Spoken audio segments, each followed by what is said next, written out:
Okay, so today I'm going to be talking about the narcissist family dynamic, what it is like to be the scapegoat slash black sheep of the family.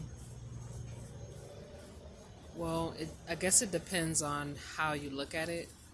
Uh, I mean, for some people, it's a blessing in disguise, and for some people, it's a nightmare.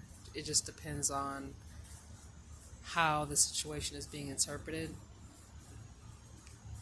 The black sheep or the scapegoat of the family is a lot of the times the healthiest person in the family, and they are the ones who gets blamed for the family's problems, even though the problems of the narcissistic family dynamic have existed long before the scapegoat. Everybody just for some odd reason puts all the blame on the scapegoat to make themselves feel better about the abuse that they inflict on other family members.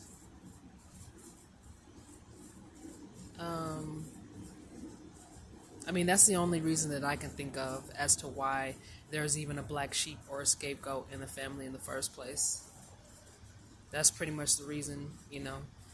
They're the one who gets all the blame. They're the ones who gets mocked and made fun of. They're the ones who are being put down all the time. That's the person that everybody in the family tends to gang up on for reasons that are unknown outside of them being the healthiest member of the family and reflecting back to other family members that there's something deeply wrong with them. Now, speaking from my own personal experience, I was a scapegoat. I mean, I would definitely say that I was both at one point in time, but predominantly I was a scapegoat.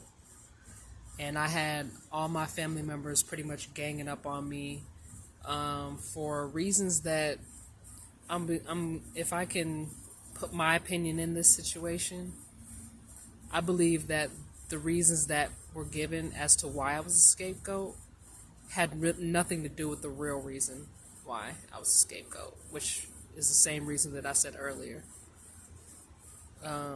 So in my family dynamic, I was made fun of for being different. I was made fun of for choosing to be different.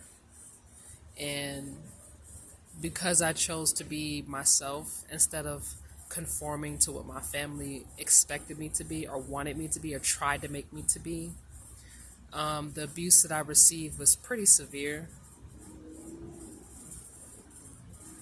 I believe that another reason why I was scapegoated was because, I come from a family where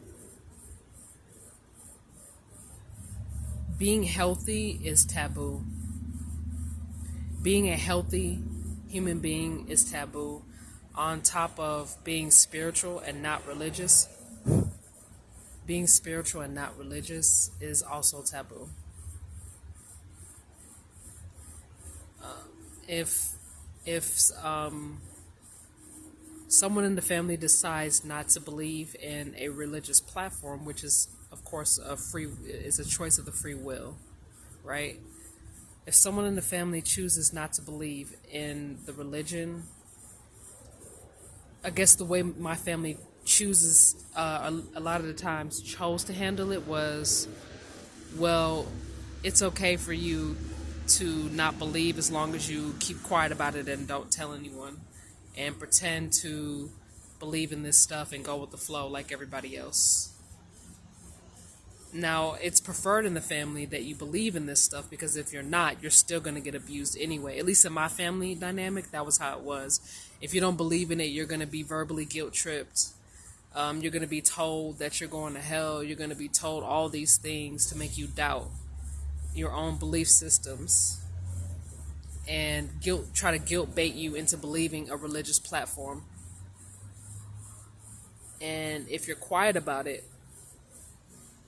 and you say what you believe or what you don't believe, and it doesn't align with the religious platform, you'll be guilt tripped. But if you still follow along, it might get swept under the rug. It might be addressed later on down the line, but there's definitely a lot of mental harassment around that, at least in my family dynamic. Another reason, at least from my background, was choosing, or at least trying to lead a healthy diet, a healthy lifestyle that includes working out, that includes eating healthy. And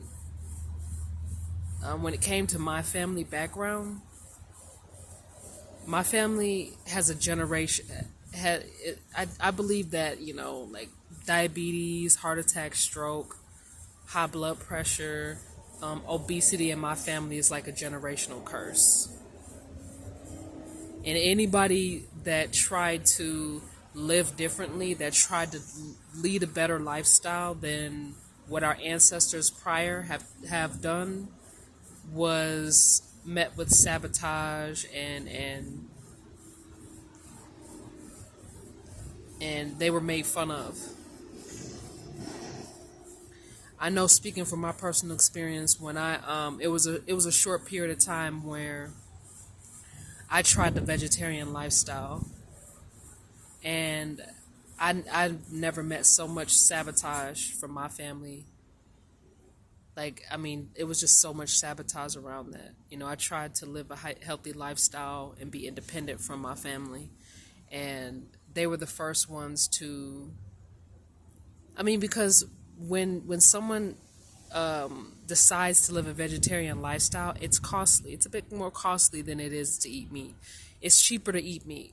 It's cheaper to eat junk food and all that stuff because it's very affordable. But when it comes to vegetarianism, most of the time, about 80-90% of the meals are home cooked meals. So we can't just go to a fast food restaurant and just eat there. A lot of times, when it comes to vegan restaurants, you got to dine in. When it comes to vegetarian meals, you got to cook those at the house.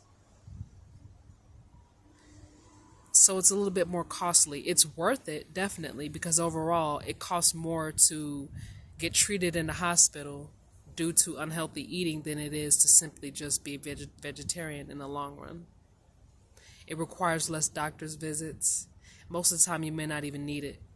Maybe like a monthly checkup, maybe every 6 weeks, if even that. So there's that. Yeah, my family definitely did everything they could to sabotage my finances so that I couldn't necessarily have the best diet. I wasn't able to have the best diet because my finances were being sabotaged. And, being on the road, being on the go, trying to escape abuse, it's not always as easy as, right, a vegetarian cooked meal. Fruit expires, quickly, right? And then, like I said, most of the vegetarian meals require home cooked meal. It requires to be cooked at home. The rest is fruits and vegetables, which expire the next day. Most of them expire within a day or two. 4 days if we're talking about hard fruits, hard vegetables, right? So, and then, okay, so I talked about the religious aspect, which, if I can go further into it, the religious aspect, my family members via religion are responsible for me being human trafficked.